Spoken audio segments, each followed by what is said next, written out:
Fuck's up, YouTube? It's your boy Free, and today, today we got 5 easy steps to instantly improve your rank in Hearthstone. Now, I know you're thinking, F you for free, F you for free. What do you mean? What are you talking about? That's almost cheap. Wait, what? No. Wait, what? That's way too cheap. That's how I know I'm high. Anyways, let's get right down into this shit, though. Step 1 to actually improving your rank is going to be, well, to build a good deck. Now right here I have lined up 3 basic archetypes and really basic decks that are dirt cheap to actually make. So, well, let's get into that. So our first archetype, and probably going to be one of our most common archetypes, is actually Aggro Hunter. Now this isn't the only way to build aggro, but this is probably going to be the most consistent way to build it when you're starting the game and you don't have anything. Because this deck is made out of at least I made this deck out of entirely rare and common cards, as well as free cards like this, the only legendary being entirely free from the core set. And you get all the cards in the core set for free if you're a new player, so that's pretty lit. This list could honestly take you to legend. Now, something to notice about aggro decks, they have a very aggressive curve, very lopsided towards the low end curve. That is a trend in aggro decks in this game. That's a trend in aggro decks in other card games. So it is something pretty noticeable. I mean, pretty easy to know. Aggro decks, you'll always have something to do early, but because of this, you'll actually run out of cards faster than your typical deck, and you might end up... Aggro decks are deceptively hard, I'll say that, because they leave you with less choices overall than your typical decks. Yeah, let's move on then. Our next archetype, Midrange. Now, Midrange, we built this in the form of a Secret Paladin. Midrange is an archetype that beats control, loses to aggro, typically. Aggro typically beats midrange, loses to control. Control beats aggro, loses to midrange. But it's not always that simple. With this midrange deck, however, well, again, entirely composed of common and rare cards. The only legendaries being 3 legendaries that are entirely free from the core set. Now you'll notice a slight difference in the curve from this deck compared to the last one. This one curves out, has a little bit more geared towards the late game, so it has that extra bit of oomph that it needs to just push over control decks, right? Yeah, that's your mid-range deck. Let's move on to the next one. And moving on to the next archetype being control. So with control, you have a deck that is full of removal, and as well as life gain. With warriors, it's going to be in the form of armor, right? And you have, again, your late game. Now with control, though, as you can kind of see, the curve doesn't really matter so much. There's a few different kinds of control. There's like late game kind of grinder value control, which when the meta is slower, you'll see that this curve actually looks kind of like flopped, like, oh shit, I have a whole lot of late game and I don't really need so much removal and shit because there's no aggro. Well, there's aggro right now, so this is what I recommend for an easy little control deck.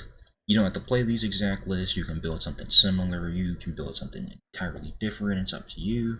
There are net decking websites that can provide better information on well, what better decks to play, but those might not be free. After you actually do get the deck building down, we got to move on to our next step, which is the next most important step. Very easy, which is playing on curve.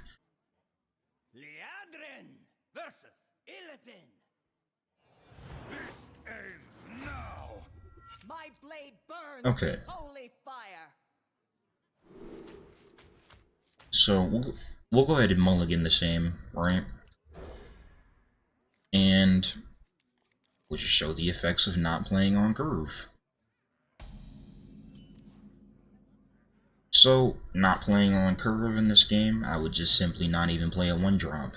Now, in this game, that's not so as simple as, oh, I didn't play a 1-drop, that mana's not being wasted all of a sudden. No, that mana is still being wasted. When you're not spending your mana, when you're in fact floating your mana, you are still spending that mana, it's just being wasted. So, that last turn, I did 1 mana do nothing. Pretty simple to see how that's weaker than spending all your mana. Let's say, I don't know, right here, for some reason, I want to play Noble Sacrifice to kill this thing, and then I'm just going to pass. Again, that wasn't a 1 mana Noble Sacrifice, that was a 2 mana Noble Sacrifice all of a sudden. It's not really costing me right now, but let's say it costs me later. I'm gonna go ahead and play Ooze. That was a 3 mana, 3/2, do nothing. All your plays all of a sudden become significantly weaker by not playing on curve. We'll do that. So we had the option of playing on curve that turn, and we didn't. We played 4 mana to summon those guys and draw the spells, which was good, but it would have been better to utilize our 4 mana to maybe play this and this, like that and that, you know what I'm saying? Playing on curve, utilizing your things, all of a sudden things actually cost how much they're supposed to cost, and do what they're supposed to do, and actually get their max amount of value. Let's go ahead and move on to the next one. The next important part, step number 3, is going to be to start to memorize recurring cards that you see. And we'll start to play around those if they have a very big swing effect or power effect, and that's particularly like AoEs, right? So some good examples of this, obviously, being stuff like Brawl, playing against a Control Warrior, turn 5's coming up, probably don't want to flood your board because this is going to get dropped on your ass. And I mean, like, this is kind of an oversimplified version of it. It gets more complex as you kind of go along, but memorize those cards and keep track of them, the ones that you're seeing over and over again, and you should not have this issue. For our last 2 quick little steps here, I'm not going to waste any more time. These are honestly the easiest steps, that's why I saved them for last. It's simple as, number 4, you want to go into it with a positive mindset. If you're feeling like shit, if you're feeling like, damn, I can't win, damn, I can't play this game, if this game like physically makes you angry to play, you probably shouldn't play it. There's other things out there, there's other card games you get to explore. Point is, if you're not going into it with a positive mindset, or at least a mostly positive mindset, you're not going to really get too far. And lastly, step number 5, real simple. Don't limit your options. Don't limit your options. What do I mean by don't limit your options? Well, as you can see right here, I built 3 different archetypes for you guys to explore. Maybe try those 3 different archetypes. If you don't want to play these decks specifically, try other decks. But try different archetypes. Don't be afraid to try different things, because you might be surprised. When I first started this game, I was playing only aggro and like very fast mid-range sort of tempo decks. Now, I mean, I've been playing this game for like almost 7 years, but like now, I love all the archetypes, love all the classes. Some more than others, I'll definitely say that much. When you explore different archetypes, you might find that your strength lies somewhere else. There's different avenues to explore, I guess that's what I'm saying at the end of the day. If you enjoyed that video, there are more tutorial videos to come up. Be sure to leave a like and subscribe. And also, be sure to follow me, twitch.tv/FU for free, live every Wednesday through Saturday night from 3 to 7 p.m. I'll get the fuck out of here now. Thanks for watching.